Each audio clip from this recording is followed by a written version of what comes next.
11월 10일 수요일 새벽예배 시간입니다. 우리 함께 사도신경으로 우리의 신앙 먼저 고백하겠습니다. 전능하사 천지를 만드신 하나님 아버지를 내가 믿사오며 그 외아들 우리 주 예수 그리스도를 믿사오니 이는 성령으로 잉태하사 동정녀 마리아에게 나시고 본디오 빌라도에게 고난을 받으사 십자가에 못 박혀 죽으시고 장사한 지 사흘 만에 죽은 자 가운데서 되살아나시며 하늘에 오르사 전능하신 하나님 우편에 앉아 계시다가 저리로서 산자와 죽은 자를 심판하러 오시리라.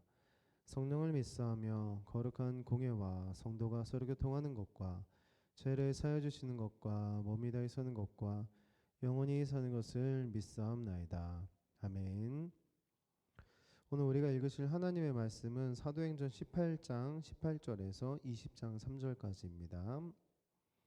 저는 오늘 사도행전 19장의 말씀으로 잠시 말씀 전하겠습니다. 우리 성도님들은 성령을 받았습니까? 여러분, 성령을 받았습니까? 이것은 바로 사도 바울이 오늘 본문에서 에베소에 이르렀을 때 만난 사람들에게 물어봤었던 질문입니다. 여러분은 성령을 받았습니까? 그리스도인은 두 부류가 있다고 생각을 합니다. 그리스도인들 중에는 바로 머리로만 이해하는 그리스도인, 그리고 성령을 받은 그리스도인이 있다고 생각을 하는데요. 그런데 오늘 본문에서 성령을 받았습니까? 라고 할 때 그 대답을 하는 사람들은 자기들이 믿기는 믿는데 성령 받지 못했고 또 성령을 처음 들었다고 말을 합니다. 그러자 바울은 그럼 세례는 받았느냐라고 물어보고 그들은 요한의 세례만 받았다라고 말을 합니다. 그래서 이 사도 바울은 그들에게 예수님을 소개하면서 예수님의 이름으로 세례를 주게 됩니다. 그리고 그때 그들에게 성령이 임하게 됩니다.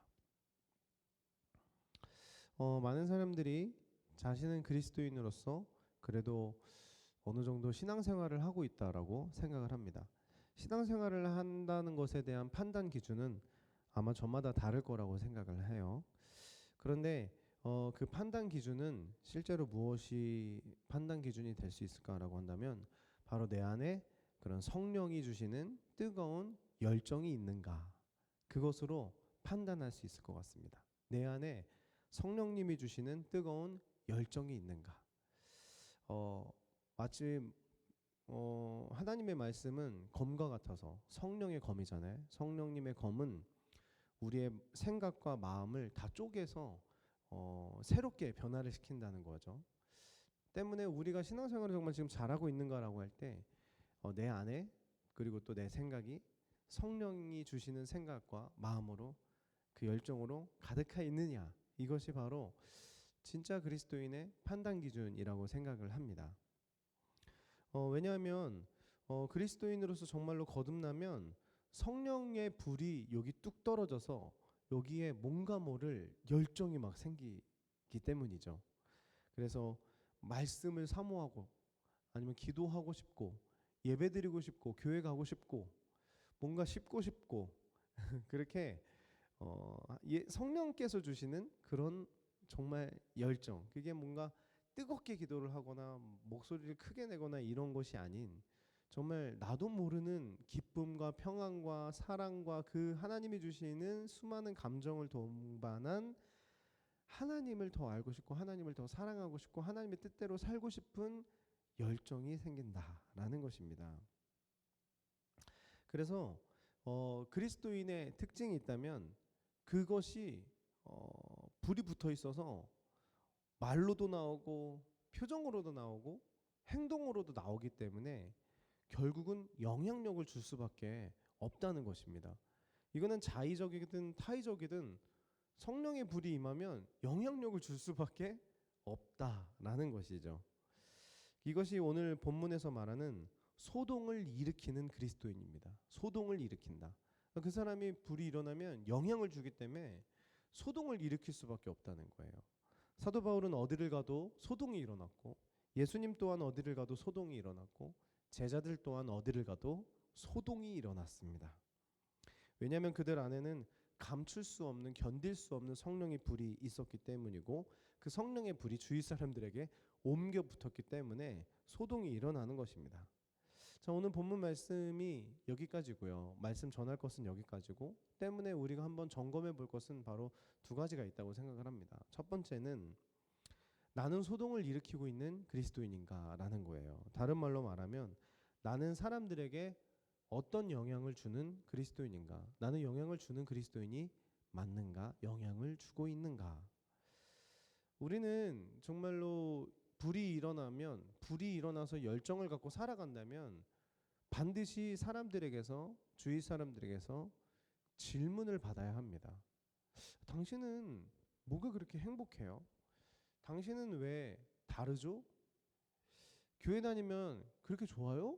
이런 질문 세례를 받아야 한다는 거예요.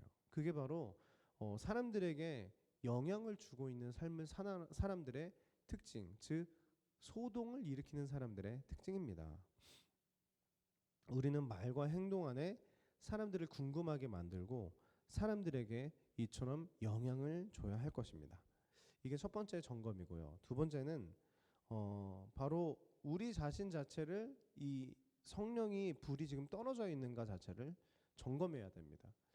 물론 이게 해석하기 나름이지만 사도 바울은 어떤 말씀에서는 그런 단어를 썼어요. 성령이 소멸된다라는 단어까지 썼어요. 그것이 성령이 소멸된다라는 것이 뭐 구원이 끊겼다라는 의미로 해석하는 사람들도 있고, 구원이 거의 끊긴 것은 아니지만 그리스도인의 빛을 다 잃어버리고 사는 사람이다, 뭐 이렇게 해석하는 경우들도 있습니다. 어쨌든 중요한 것은 우리가 그것을 계속 점검을 해야 한다는 것입니다. 그의 열정을 점검하고 더 나아가서는 진단해야 한다는 것입니다. 그래서 내가 지금 뭐가 문제길래 성령의 불이 안 떨어져 있는 거지? 내가 만약에 영향을 못 주고 사는 삶을 산다면 나는 뭐가 문제인 거지? 라고 진단을 해야 되는데, 진단은 무엇으로 할 수 있냐면 바로 하나님의 말씀으로 할 수 있다는 것입니다. 말씀은 우리의 마음과 우리의 생각을, 그리고 우리의 뜻을 판단한다라고 히브리서 4장 12절에 쓰여져 있습니다. 말씀이 우리의 생각과 마음과 뜻을 판단하고 있습니다. 그래서 말씀을 통해서 우리의 생각과 마음과 뜻이 어디로 지금 맞춰져 있는가가 판단이 될 수 있다는 거죠. 네, 그렇습니다. 말씀이라는 거울에 우리는 우리 자신을 계속 비춰봐야 합니다. 그러면 반드시 깨닫게 됩니다. 엑스레이를 찍고 MRI를 찍고 CT를 찍어야 내 몸의 병이 무엇인지 진단이 되는 것처럼 말씀을 통해서 나의 영적인 문제가 무엇인지 깨닫게 되고, 그 문제점을 발견해야 어떻게 고칠까도 나오는 것이고, 그리고 그렇게 변하지 않을 것, 바로 고치지 않을 것 같았던 그 영적인 무료함이나 영적인 그 아픔이, 병이 말씀을 통해서 치유될 수 있다는 것입니다.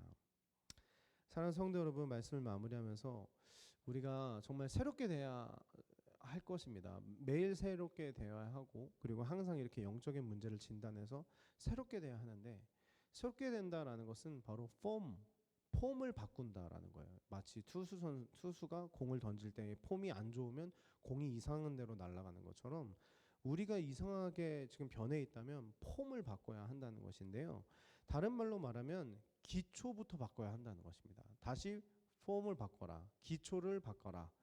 우리 신앙생활의 가장 큰 기초, 시작은 오직 말씀밖에 없습니다. 말씀으로 다시 돌아가서 말씀으로 다시 진단받고 말씀으로 다시 새롭게 변화받아서 그 말씀 안에 계시는 성령의 불을 다시 활활 태워오르며 사람들에게 소동을 일으키는 그리스도인들 되시기를 예수님의 이름으로 축복합니다. 잠시 기도하고 주기도문으로 예배 마치겠습니다.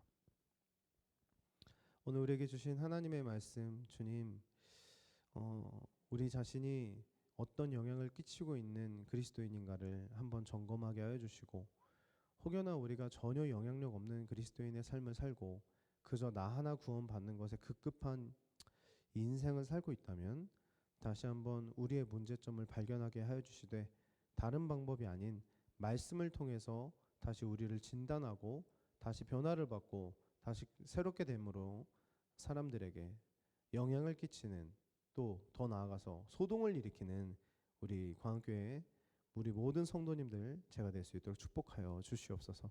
감사드리며 예수님의 이름으로 기도드립니다. 아멘.